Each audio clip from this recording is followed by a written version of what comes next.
Cənubi Qafqazda Rusiyanın imperativ maraqlarına təhlükə hesab etdiyi yeni reallıqların yaranması fonunda Moskvanın Bakıya qarşı hibrid müharibə üsulları ilə hücumları intensivləşib. Əslində regiondakı şərtlər əməkdaşlıq üçün geniş imkanlar açır.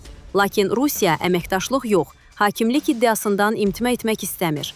Və bu iddialarının perspektivləri sual altına düşdüyünə görə, yeganə bacardığı planı müxtəlif üsullardan istifadə etməklə həm ritorik, həm praktik müstəvidə təzyiq cəhdlərini dövrəyə salıb.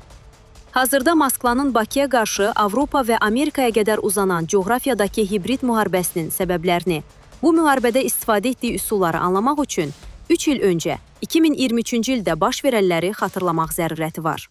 2023-cü ilin 20 sentyabr tarixində Qarabağda qalan separatçılara qarşı keçirilən antiterror əməliyyatı nəticəsində Azərbaycan suverenliyini bərpa etdi. Bu, regionun təhlükəsizliyini təhdid edən erməni separatizminin məhv edilməsi ilə yanaşı, Rusiyanın Cənubi Qafqazdakı əsas rıçağının da sıradan çıxarılması idi. Xüsusilə 44 günlük müharibədə Qarabağ münaqişəsinin həlli fonunda Moskva əsrlərdir istifadə etdiyi kartlardan məhrum olmuşdu. Bundan sonra Rusiya Azərbaycan-Ermənistan sülh danışıqlarında vasitəçilik etməklə regiondakı güc balansını əlində saxlamağa çalışırdı. Lakin bu, bölgə üçün yalnız mənfi perspektivlər vəd edirdi. Rusiyanın vasitəçiliyi yalnız öz maraqlarını təmin etməyə hesablanmışdı və bu, sülhün əldə edilməsi imkanlarını sual altına salırdı. Digər güclər də vasitəçilik etməyə can atırdı ki, nəticədə bölgənin qlobal qarşıdurma platformasına çevrilməsi riskləri yaranırdı. Cənubi Qafqazda sülhün arxitekturasını inşa edən Azərbaycan, Ermənistanla ikitərəfli danışıqlar formatını inkişaf etdirməklə bu riskləri böyük ölçüdə neytrallaşdıra bildi. Bakının strateji addımları İrəvanla sülh perspektivlərini gücləndirir. Eyni zamanda regionun qlobal qarşıdurma meydançasına çevrilməsinin qarşısını alırdı. Hərçənd mövcud şərtlərin Moskvada qəzəblə qarşılandığı da sir deyildi.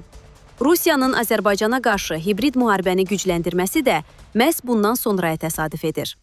2024-cü ilin 25 dekabrında Bakı-Grozny reysi ilə uçan Azala məxsus təyyarənin Rusiya hava hücumundan müdafiə qüvvələri tərəfindən vurulmasından sonra Moskvanın Bakıya qarşı təzyiq cəhdləri daha da genişləndi. Təyyarənin vurulması qəsdli olmasa da, rəsmi Bakı haqlı olaraq üzrxahlığın edilməsi, günahkarların cəzalandırılması və kompensasiyanın ödənilməsi tələbini irəli sürdü. Rusiya üzrxahlıq etsə də, digər iki tələbi, günahkarların cəzalandırılması və kompensasiyanın ödənilməsini hələ də yerinə yetirməyib. Hətta bu ölkənin prezidenti Vladimir Putin ən yüksək səviyyədə vəd versə də. Əksinə, Azalın təyyarəsinin vurulmasından sonra Moskvanın təyyarənin vurulması ilə bağlı istintaqa müdaxilə cəhdləri baş verdi. Bunun fonunda Bakıya qarşı hibrid hücumları intensivləşdi. Bu hücumlar xüsusilə 3 müstəvidə həyata keçirilib. Birincisi, 2025-ci ilin fevral ayından etibarən kiberhücumların edilməsidir. Hücumlar Rusiyaya bağlı dövlət haker qrupu APT29 tərəfindən Azərbaycan media platformalarına qarşı edilib. Bununla bağlı faktlar Azərbaycan parlamentinin xarici müdaxilə və hibrid təhdidlərə qarşı mübarizə üzrə komissiyasının araşdırmasında ortaya çıxıb. Komissiyanın məlumatına görə hücumlar Bakıdakı Rus evi və Sputnik agentliyinin bağlanmasına cavab xarakteri daşıyırdı. Azərbaycan ötən il Rusiya tərəfindən bir neçə dəfə kiberhücuma məruz qalıb. İkincisi, Rusiyadakı Azərbaycan icmasına qarşı dövlət səviyyəsində törədilən terror hücumlarıdır. Yekaterinburqda və digər bölgələrdə soydaşlarımızın qətlə yetirilməsi, ardınca Azərbaycanlılara qarşı əsassız təzyiqlərin edilməsi bu prosesin tərkib hissəsi idi. Soydaşlarımıza qarşı təzyiq bugün də davam edir. Üçüncüsü, informasiya müstəvisində anti-Azərbaycan kampaniyasının genişlənməsidir. Kremlə bağlı ekspertlər, eləcə də media resursları, Azərbaycanla bağlı informasiya siyasətini, qarayaxma və təhdid kampaniyası məntiqinə uyğun həyata keçirib. Total xarakter daşıyan hücumda Solovyov kimi media ruporları, Zatulin kimi rəsmi şəxslər də daxil olmaqla jurnalist, bloger və ekspert ordusu iştirak edib.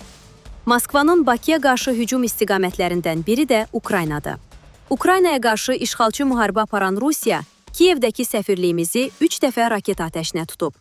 İlk hücumda bunun təsadüf ola biləcəyi fikri güclü olsa da, zərbələrin davam etdirilməsi məqsədyönlü şəkildə edildiyini təsdiq etdi. Prezident İlham Əliyev də Münhen Təhlükəsizlik konfransında çıxışı zamanı bildirib ki, birinci hücumdan sonra Azərbaycan dövləti bunun təsadüf olduğunu düşünüb.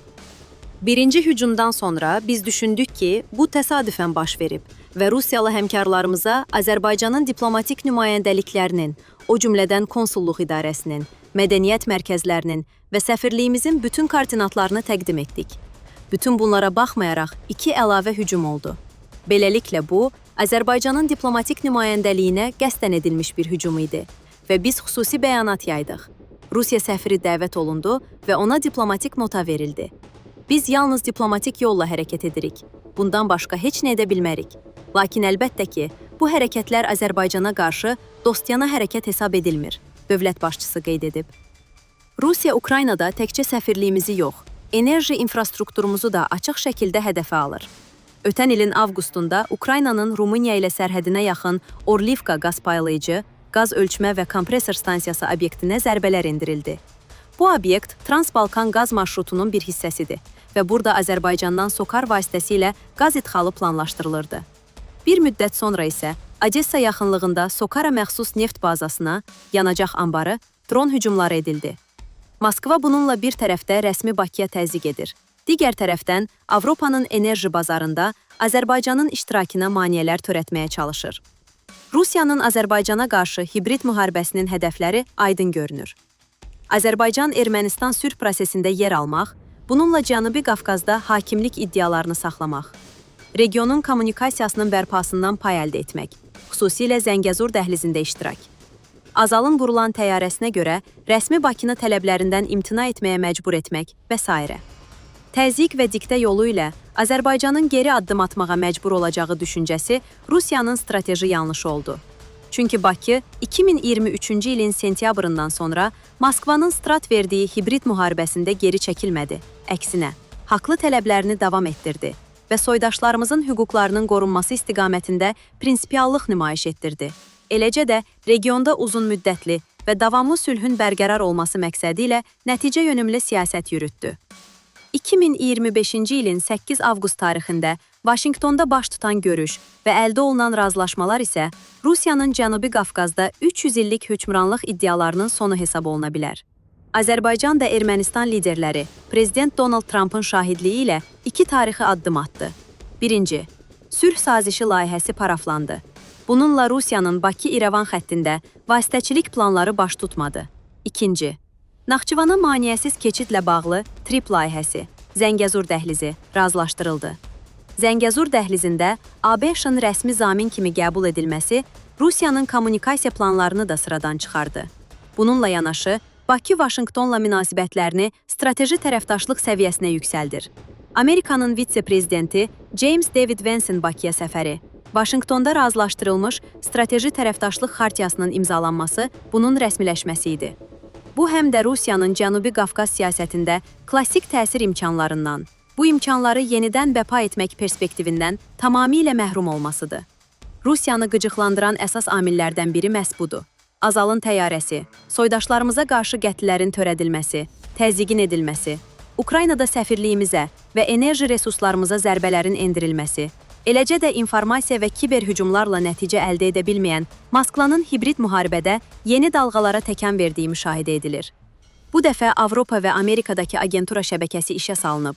Məqsəd bu ölkələrdə Azərbaycanın imicini zədələmək, eyni zamanda rəsmi Bakının Qərblə münasibətlərini sabotaj etməkdir. Avropada söyüş müxalifətinə yeni simaların qoşulması və aktivləşdirilməsi, həmçinin Vaşinqtonda Azərbaycan prezidentinin qaldığı otel ətrafında təxribat cəhdlərinin edilməsində Moskvanın direktivləri aydın görünür. Siyasi şərhçi Asif Nərimanlı.